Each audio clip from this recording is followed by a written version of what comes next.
जिस सच्चर कमेटी का आप यहां पर जिक्र कर रहे हैं, उस सच्चर कमेटी का भी जिक्र आया हुआ इसी साहब, और कहा गया कि सच्चर कमेटी की रिपोर्ट है कि उस समय 2006 में करीब 5 लाख प्रॉपर्टी थी, एग्जैक्ट नंबर देखें तो 4.9, और उसकी जो टोटल इनकम थी 163 करोड़ पर ईयर।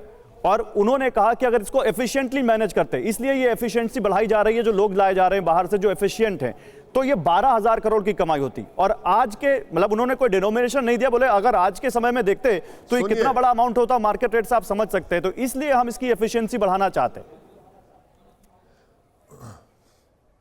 सुनिए, एफिशिएंसी आप कैसे बढ़ा रहे हैं बताता हूं मैं आपको। आप एफिशिएंसी के नाम पर वक्फ बोर्ड में आप इनएफिशिएंसी पैदा कर रहे हैं। कैसे पैदा कर रहे हैं सुन लीजिए आप। एक कौमी तरक्याती वक्फ स्कीम है गवर्नमेंट ऑफ इंडिया की, आप 10 साल का रिकॉर्ड मंगवा कर देख लीजिए उन्होंने कितने पैसे अलॉकेट किए जिससे वक्फ प्रॉपर्टीज का इनकम बढ़ा हो। मैं आपको एक मिसाल दे रहा हूं, 2022-23 में 17 करोड़ अलॉकेट हुए थे, सिर्फ 8 करोड़ रिलीज किए।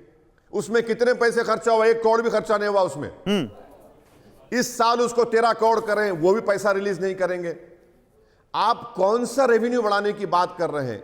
10 साल से आपकी सरकार है, आप ये स्कीम है, उसका इंप्लीमेंटेशन तो जीरो है, नंबर 1। दूसरा, सच्चर कमेटी की आप बात कर रहे हैं। सच्चर कमेटी में जस्टिस सच्चर कमेटी ने यह भी लिखा कि दिल्ली में 123 प्रॉपर्टीज हैं जिसको रॉन्गली गवर्नमेंट अपनी कहती है, और 2008 में उन्होंने कहा कि उसकी मार्केट वैल्यू 6,000 करोड़ की है, 6,000 करोड़। आज हम 2025 में तो कम से कम 12,000 करोड़ की होंगी।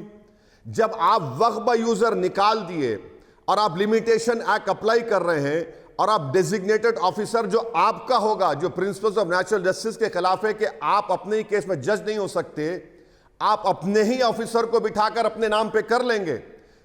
पार्लियामेंट के सामने जो मस्जिद है, वो मस्जिद भी गवर्नमेंट कहती हमारी है, तो कल डेजिग्नेटेड ऑफिसर बोलेगा कि हां ये मस्जिद गवर्नमेंट की प्रॉपर्टी, और मस्जिद आप बंद कर देंगे क्योंकि आप वक्फ यूजर निकाल दिए, क्योंकि आप अपना डेजिग्नेटेड ऑफिसर रखकर अपने हक में फैसला करवा लेंगे जो प्रिंसिपल्स ऑफ नेचुरल जस्टिस के खिलाफ है। आर्टिकल 14 और 15 का ग्रेव वायलेशन है।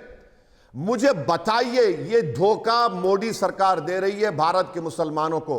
अरे एक प्रोविजन बताओ जिससे वक्फ बोर्ड का फायदा हो रहा है। अरे वो तो बहुत बातें कह रहे हैं वक्फ बोर्ड को, वो तो मैं बताता हूं वो क्या कह रहे हैं। वो कह रहे हैं इससे गरीब महिलाओं को फायदा होगा, मुस्लिमों को फायदा होगा, मुस्लिम बहनों को फायदा होगा, पसमानदा मुस्लिमों को फायदा होगा। और वो यहां तक कह रहे हैं कि ये जो वक्फ का जो मामला है ना, ये शराफत अली और शरारत खान के बीच का है, और हम शराफत अली के साथ खड़े, गरीब मुस्लिमों के साथ खड़े, और जो लोग विरोध कर रहे हैं वो शरारत खान के साथ खड़े, वो शरारत करना चाहते हैं।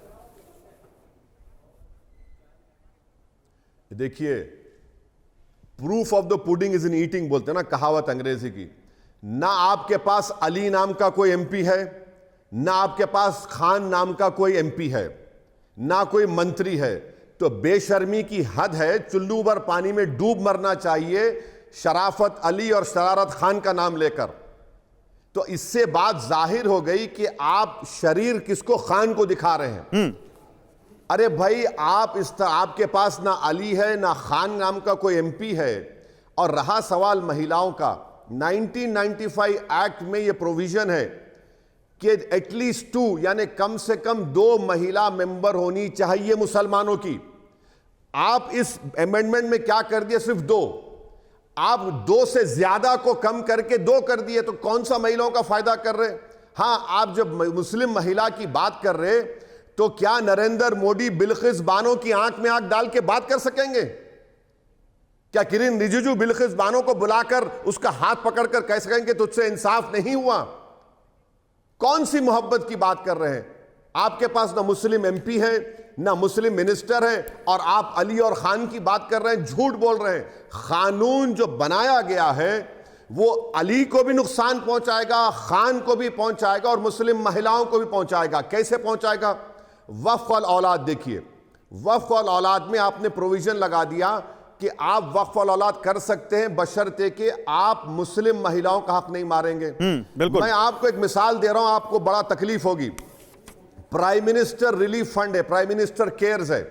अगर कोई भारत का नागरिक, चाहे हिंदू हो, मुसलमान हो, जैन हो, क्रिश्चियन हो, अगर वो कहेगा कि मैं प्रधानमंत्री के इस रिलीफ केयर्स में अपनी पूरी प्रॉपर्टी को देता हूं, तो क्या प्रधानमंत्री बोलेंगे कि नहीं बेटा मुझे अपनी बच्चियों का शेयर छोड़ के दे?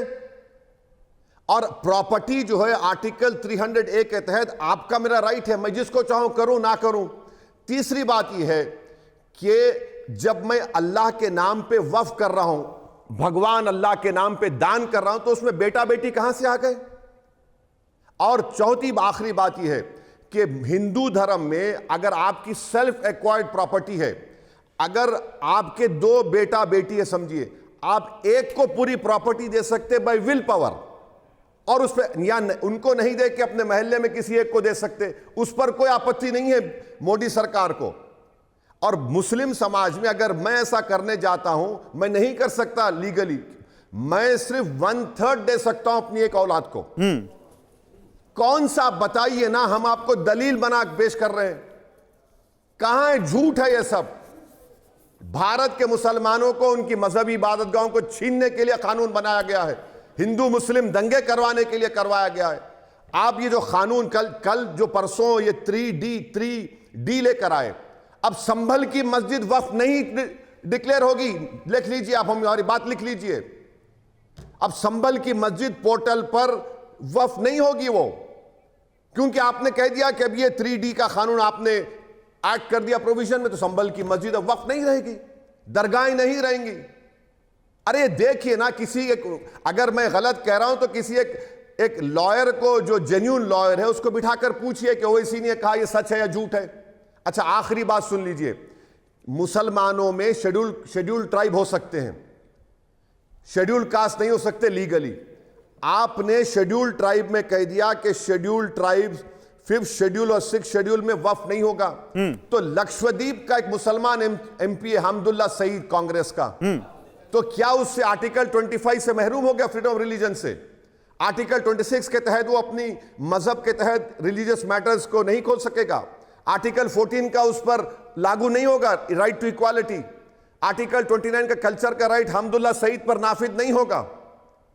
यह कानून बनाया गया है।